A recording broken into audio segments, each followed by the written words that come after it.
नमस्कार ओडिशा प्रत्येक दिन मुख्य खबर गुड़ी को 10 धाड़ी मध्य जानापी चैनल को सब्सक्राइब करी लाइक करी दियंतु एवं आपण केउ स्थान भिडियोटी को देखुछंती कमेंट सेक्शन रे निश्चय जणांतु। प्रथम खबरटी रही बांग्लादेश रु भारत आसीब इलिसी। भारत को इलिसी माछ रप्तानी उपरे कटकणा उठाइला बांग्लादेशर आंतरिक सरकार। हिंदू बंगाली बड़ पर्व दुर्गा पूजा पूर्व इलिसी माछ रप्तानी उपरे प्रतिबंधक उठाई। एने अधिकारी माने एही सूचना देइछंती। सूचना अनुसार 3000 टन इलिसी माछ रप्तानी पई बांग्लादेश मंजूरी देइछि। मोहम्मद यूनुस सरकार चलित वर्ष घरोई बजार रे कारोबार बढ़ाइबा पई भारत को इलिसी माछ रप्तानी उपरे कटकणा लगाइबाकू निष्पत्ति नेइथिले। दुर्गा पूजा व्यतीत अन्य पर्वपर्वाणी रे भारतर पूर्व राज्य रे एही माछर बहुत चाहिदा रहिछि। परवर्ती खबर रहिछि प्रबल वर्षा नहीं येलो वार्निंग जारी। प्रबल वर्षा नहीं पुरी खोर्धा समेत आज 12 जिला को येलो वार्निंग जारी होइछि। सेहीपरि 25 तारिख पर्यंत विभिन्न जिला को येलो अलर्ट जारी करिछि पाणीपाग विभाग। आज लघुचाप रूप नहीं पारे घूर्णिबलय उत्तर पश्चिम और संलग्न केंद्रीय बंगोपसागर उपरे लघुचाप सृष्टि संभावना रहिछि। यार प्रभाव रे आसंता 26 तारिख पर्यंत राज्य रे वर्षा लागी रहिबो। दक्षिण ओडिशार अधिकांश स्थान रे प्रबल वर्षा हेबो। उत्तर ओडिशा रे भी बरसी पारे पाणीपाग विभाग एही पूर्वानुमान करिछि। परवर्ती खबर रहिछि एहा कले सुभद्रा योजना रे हेबे सामिल। एबे सबुठी सुभद्रा टंका को नै चर्चा। सुभद्रा टंका पाइथिबा महिलांक खुशी कहिले न सरे। सेपटे योजना बाद पड़िथिबा महिला भितरे भितरे राम्पी बिदारी होउछंती। एमिति समय रे जो माने रेजिस्ट्रेशन करी मध्य टंका पाई नाहंती सेमानंक पई खुशी खबर। सेमानंक एप्लिकेशन सरकारंक पाखरे विचाराधीन अछि। तेणु द्वितीय थर पंजीकरण कले कौनसी फायदा मिलिबो नाही बोली सरकारंक पक्षरु सूचना मिलिछि।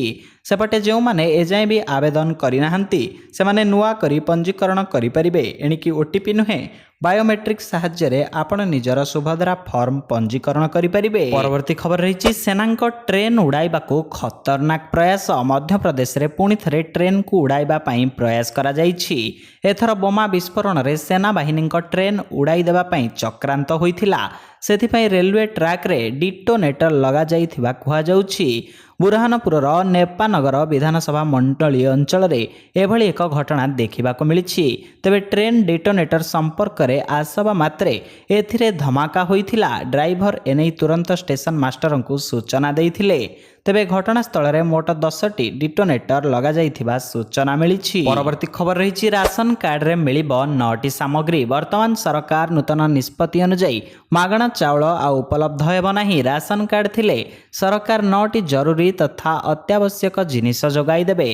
आउ ताहा हेउछि गहम, डाली, चना, चीनी, लुण, सोरिष तेल, अटा, सोयाबीन एवं मसला। लोकंक स्वास्थ्य सुधारिबा पई एही सब जिनिस दिया जिवो। बड़ कथा हेउछि देशर 90 कोटी लोके एहार फायदा पाइबे। लोकंक खाद्य रे पुष्टिकर स्तर वृद्धि करने सरकार एही निष्पत्ति नेइछंती।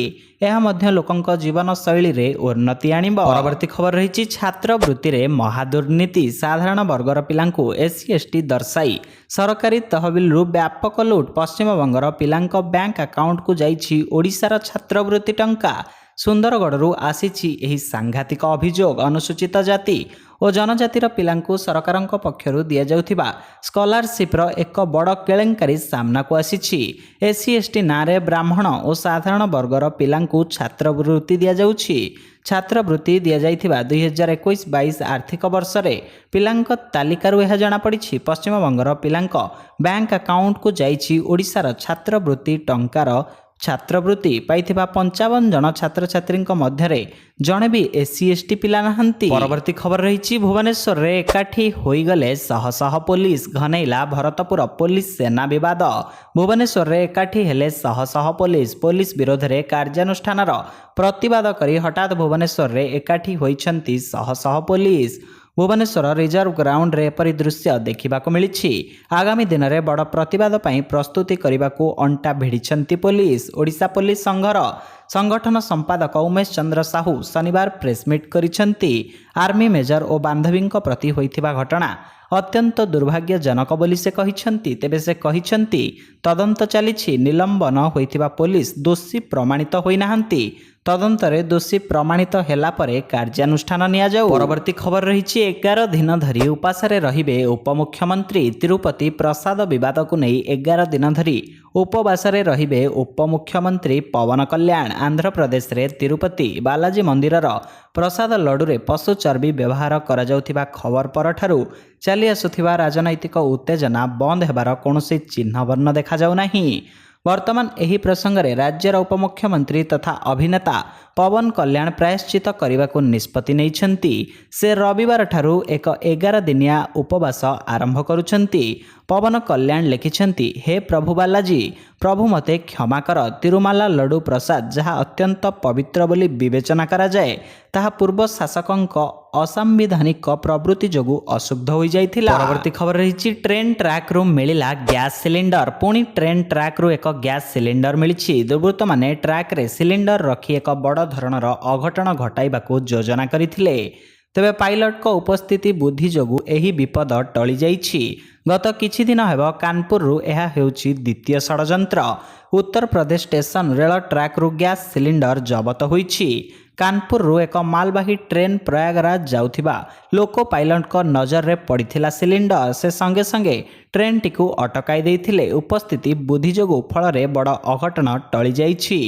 ଖବର ପାଇ ଆରପିଏଫ୍ ଘଟଣାସ୍ଥଳରେ ପହଞ୍ଚି ଗ୍ୟାସ୍ ସିଲିଣ୍ଡର ଜବତ କରି ତଦନ୍ତ ଚଳାଇଛି। ପରବର୍ତ୍ତୀ ଖବର ରହିଛି ଭୁବନେଶ୍ୱର 6 ଘଣ୍ଟିଆ ବନ୍ଦ ଡାକରା ଦେଲା ବିଜେଡି। ଭରତପୁର ଥାନାରେ ମେଜର ଓ ତାଙ୍କ ବାନ୍ଧବୀଙ୍କୁ ନିର୍ଯାତନା ମାମଲାକୁ ନେଇ ଏବେ ରାଜ୍ୟ ରାଜନୀତି ଜୋର ଧରିଛି। ବିରୋଧୀ ବିଜେଡି ଓ କଂଗ୍ରେସ ଏହି ମାମଲାକୁ ନେଇ ରାଜ୍ୟ ସରକାରଙ୍କୁ ଘେରିଛନ୍ତି। ଏହାରି ଭିତରେ ପ୍ରମୁଖ ବିରୋଧୀ ଦଳ ବିଜୁ ଜନତା ଦଳ ପକ୍ଷରୁ ଭୁବନେଶ୍ୱର ବନ୍ଦ ଡାକରା ଦିଆଯାଇଛି।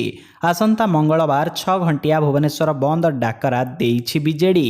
ଏନେଇ ବିଜେଡି ନେତା ଦେବୀ ପ୍ରସାଦ ମିଶ୍ର ସୂଚନା ଦେଇଛନ୍ତି। ପରବର୍ତ୍ତୀ ଖବର ରହିଛି ମୁସଲିମ କାର୍ଡ ଖେଳିଲା ବିଜେପି। ଜାମ୍ମୁ କାଶ୍ମୀରରେ ପ୍ରଥମ ପର୍ଯ୍ୟାୟ ନିର୍ବାଚନ ଶେଷ ହୋଇଯାଇଛି। ଏହାରି ଭିତରେ କେନ୍ଦ୍ରୀୟ ଗୃହମନ୍ତ୍ରୀ ଅମିତ ଶାହା ଜାମ୍ମୁ ଯାଇ ପ୍ରତିଶ୍ରୁତି ବର୍ଷା କରିଛନ୍ତି। ଏକ ରାଲିକୁ ସମ୍ବୋଧିତ କରିବା ସମୟରେ ସେ ମୁସଲିମ କାର୍ଡ ଖେଳି ଦେଇଛନ୍ତି।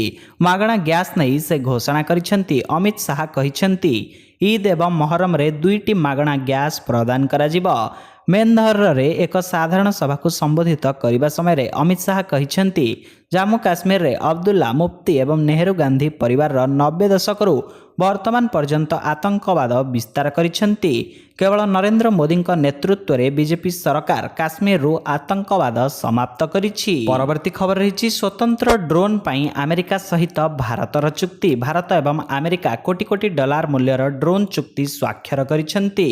ପ୍ରଧାନମନ୍ତ୍ରୀ ନରେନ୍ଦ୍ର ମୋଦି ଆମେରିକାରେ 3 ଦିନ ଗସ୍ତର ପ୍ରଥମ ଦିନରେ ଜୋ ବାଇଡେନଙ୍କୁ ଭେଟିଥିଲେ। ଏହି ସମୟରେ ମୋଦି ବାଇଡେନଙ୍କ ସହ ଦ୍ୱିପାକ୍ଷିକ ଆଲୋଚନା କରିଥିଲେ। ଡ୍ରୋନ୍ କାରବାର ବିଷୟରେ ଉଭୟ ନେତା ବିସ୍ତୃତ ଭାବେ ଆଲୋଚନା କରିଥିଲେ। ଆମେରିକାରୁ 31 MQ-9B ସ୍କାଏ ଗାର୍ଡିଆନ୍ ଏବଂ ସି ଗାର୍ଡିଆନ୍ ଡ୍ରୋନ୍ କ୍ରୟ ପ୍ରକ୍ରିୟାରେ ଅଛି। ଏହି ଡ୍ରୋନ୍ କ୍ରୟ ମୂଲ୍ୟ ପ୍ରାୟ $3 ବିଲିୟନ ଅଟେ। ଚାଇନା ସୀମାରେ ସିସିଟିଭି କ୍ଷମତା ବୃଦ୍ଧି କରିବା ଏହି ସମୟରେ ଭାରତର ଲକ୍ଷ୍ୟ। ଏହି ଚୁକ୍ତି ପାଇଁ 1 ବର୍ଷରୁ ଅଧିକ ସମୟ ଧରି ଆଲୋଚନା ଚାଲିଛି। ପରବର୍ତ୍ତୀ ଖବର ରହିଛି ଫ୍ଲାଇଟ୍ରେ ଦେଇଥିବା ଖାଦ୍ୟରୁ ବାହାରିଲା ଜୀବନ୍ତ ମୂଷା। ଖାଦ୍ୟରେ ଜୀବନ୍ତ ମୂଷା ବାହାରିବା ପରେ ଜରୁରୀକାଳୀନ ଅବତରଣ କଲା ବିମାନ। ଏହା ଆପଣଙ୍କୁ ନିହାତି ଆଶ୍ଚର୍ଯ୍ୟ କରିପାରେ। ଏଭଳି ଘଟଣା ଘଟିଛି ଡେନମାର୍କର କୋପେନହାଗନରେ। ଏଭଳି ଦୃଶ୍ୟ ଏବେ ସୋସିଆଲ ମିଡ଼ିଆରେ ଭାଇରାଲ ହେବାରେ ଲାଗିଛି। ସ୍କାଣ୍ଡିନାଭିଆନର ଏକ ବିମାନ ଓସ୍ଲୋରୁ ମଲଗୋ ଅଭିମୁଖେ ଯାଉଥିଲା। ଫ୍ଲାଇଟ୍ରେ ସମସ୍ତ ଯାତ୍ରୀଙ୍କୁ ବିମାନ ପକ୍ଷରୁ ଖାଦ୍ୟ ପ୍ୟାକେଟ୍ ଦିଆଯାଇଥିଲା। ଜଣେ ଯାତ୍ରୀ ନିଜ ଖାଦ୍ୟ ପ୍ୟାକେଟ୍ ଖୋଲିବା ବେଳେ ସେଥିରୁ ଏକ ଜୀବନ୍ତ ମୂଷା ବାହାରିଥିଲା। ଏହାକୁ ନେଇ ବିମାନରେ ଯାତ୍ରୀମାନଙ୍କ ମଧ୍ୟରେ ଅସନ୍ତୋଷ ଦେଖାଦେଇଥିଲା। ପରେ ଡେନମାର୍କର କୋପେନହାଗନରେ ବିମାନକୁ ଜରୁରୀ ଅବତରଣ କରାଯାଇଥିଲା। ପରବର୍ତ୍ତୀ ଖବର ରହିଛି ରାଜ୍ୟରେ ପ୍ରବେଶ କଲେ 900 ଆତଙ୍କବାଦୀ। ମିଆଁମାରରୁ ପ୍ରାୟ 900 ଆତଙ୍କବାଦୀ ମଣିପୁରରେ ପ୍ରବେଶ କରିଥିଲେ। ଏହା ଦେଶର ସୁରକ୍ଷା ଭଙ୍ଗ କରିବାକୁ ପ୍ରସ୍ତୁତି ବୋଲି କୁହାଯାଉଛି।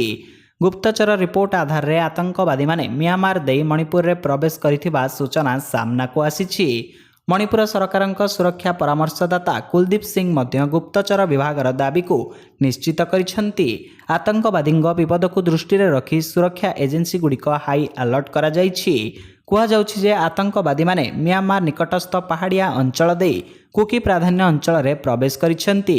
ଏହା ଏକ କୁକି ପ୍ରାଧାନ୍ୟ କ୍ଷେତ୍ର ଅଟେ। ଯେଉଁ ଆତଙ୍କବାଦୀମାନେ ପ୍ରବେଶ କରିଛନ୍ତି ସେମାନେ ଡ୍ରୋନ୍ ଅପରେଟିଂ କରିବାରେ ବିଶେଷଜ୍ଞ ବୋଲି କୁହାଯାଉଛି। ପରବର୍ତ୍ତୀ ଖବର ରହିଛି ଆସନ୍ତା 27 ତାରିଖରେ ମୋହନ ସରକାରଙ୍କ ପ୍ରଥମ ଜିଲ୍ଲାପାଳ ସମ୍ମିଳନୀ। ରାଜ୍ୟରେ କ୍ଷମତାକୁ ଆସିବାର ପ୍ରାୟ 3.5 ମାସ ପରେ ମୁଖ୍ୟମନ୍ତ୍ରୀ ମୋହନ ଚରଣ ମାଝୀଙ୍କ ନେତୃତ୍ୱାଧୀନ ସରକାର ନିଜର ପ୍ରଥମ ଜିଲ୍ଲାପାଳ ସମ୍ମିଳନୀ ଡାକିଛନ୍ତି।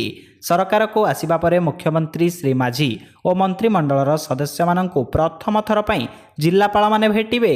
ରାଜ୍ୟ ସାଧାରଣ ପ୍ରଶାସନ ଓ ସାଧାରଣ ଅଭିଯୋଗ ବିଭାଗର ଅତିରିକ୍ତ ସଚିବ ମନୋଜ କୁମାର ମହାନ୍ତି ସମସ୍ତ ଜିଲ୍ଲାପାଳ ଓ ବିଭାଗୀୟ ସଚିବମାନଙ୍କୁ ଚିଠି ଲେଖି ଆସନ୍ତା 27 ତାରିଖରେ ଲୋକସେବା ଭବନର କନଭେନସନ ସେଣ୍ଟର ଠାରେ ଜିଲ୍ଲାପାଳ ସମ୍ମିଳନୀ ଅନୁଷ୍ଠିତ ହେବ ବୋଲି ସୂଚନା ଦେଇଛନ୍ତି। ଏଥିସହିତ ଚ୍ୟାନେଲରେ ନୂଆ ଥିଲେ ଆପଣଙ୍କ ଭଲ ପାଇବା ସଦୃଶ ଚ୍ୟାନେଲକୁ ସବସ୍କ୍ରାଇବ କରି ଭିଡ଼ିଓକୁ ଗୋଟେ ଲାଇକ୍ କରିଦିଅନ୍ତୁ। ଜୟ ଜଗନ୍ନାଥ।